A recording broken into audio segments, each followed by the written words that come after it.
Hello student. तो animal tissue को हम क्लासिफाई कर रहे हैं। एनिमल टिश्यूज को टोटल 4 क्लास में बांटा गया है। Epithelial tissues, connective tissue, muscular tissue और नर्वस टिश्यू। तो आज हम एपिथेलियल टिश्यूज की बात करेंगे। तो एपिथेलियल टिश्यूज को फर्दर 3 में क्लासिफाई किया गया है। एक होते हैं स्क्वैमस एपिथेलियम। तो स्क्वैमस का मतलब होता है चपटे सेल, एकदम चपटे चपटे सेल्स होते हैं, फ्लैट। तो ये दो में बांटा सिंपल स्क्वैमस एपिथेलियम जिसमें कि सिंगल लेयर होती है। तो इसका काम क्या होता है? इसका काम होता है गैसेज एक्सचेंज। तो जहाँ पर गैसेज एक्सचेंज होना है वहाँ पर लेयर कैसी होनी चाहिए? पतली। तो जो ब्लड वेसल्स है और लंग्स की एल्वेलाई हैं वहाँ पर O2 CO2 का एक्सचेंज होता है। तो वहाँ पर ये कौन सी सेल पाई जाती है? Simple squamous epithelium. तो आप याद कर सकते हैं ये कहाँ कहाँ पाई जाएंगी? ब्लड वेसल्स में, एल्वेलाई ऑफ लंग्स में, ईसोफेगस जो खाने की जो पाइप होती है उसे हम क्या बोलते हैं? ईसोफेगस। और इनर लाइनिंग ऑफ माउथ। तो इनके एग्जाम्पल आपको याद रखने हैं। ये 4 जगह पर ये पाई जाती है। दूसरी है स्ट्रेटिफाइड स्क्वैमस एपिथेलियम। इसमें भी चपटे सेल्स होते हैं लेकिन ये मल्टी लेयर्स होती है, जिसलिए ये केवल और केवल एक जगह पाई जाती है स्किन के अंदर। तो इसका काम क्या है? प्रोटेक्शन।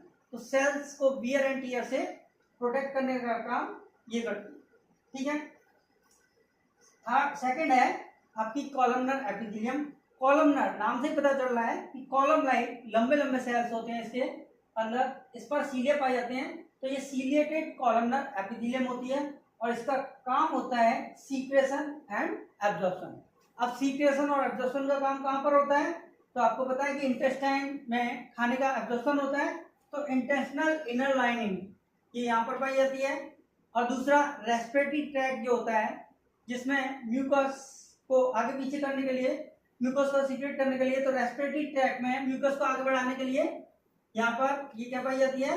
रेस्पिरेटरी ट्रैक्ट में कॉलमनर एपिथेलियम पाई जाती है, सीलिएटेड। ठीक है। थर्ड है क्यूबॉइडल। क्यूबॉइडल का मतलब होता है क्यूब लाइक सेल्स। तो ये जिसकी लंबाई और चौड़ाई क्या हो? बराबर हो, इसको हम बोलते हैं क्यूबॉइडल एपिथेलियम। इसका मेन फंक्शन होता है प्रोवाइड द मैकेनिकल सपोर्ट्स। ठीक है। तो ये कहाँ पर पाई जाती है? इसकी 3 जगह पाई जाती है।